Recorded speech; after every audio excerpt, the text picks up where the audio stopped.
which logic gate is given in the figure.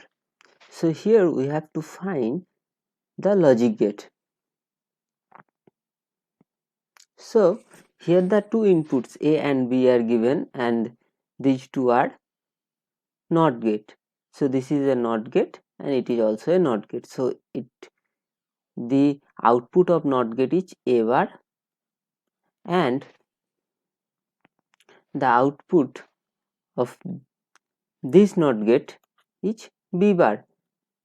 So the input of the NOR gate is A bar or B bar bar. So this is the output, that is, let's say Y1. So this is Y1, and the Y1 is the input of a NOT gate, let's say the NOT gate 3. So the output of this is, let's say, Y. So Y is equal to Y1 bar, that is A bar or B bar bar.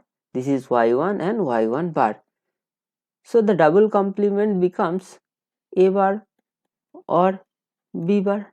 And now if we apply the De Morgan's theorem, that is, this becomes A and B bar.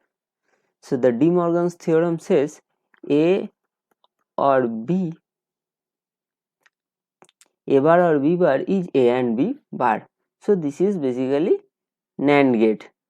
A and B is AND gate, not AND, that is NAND gate.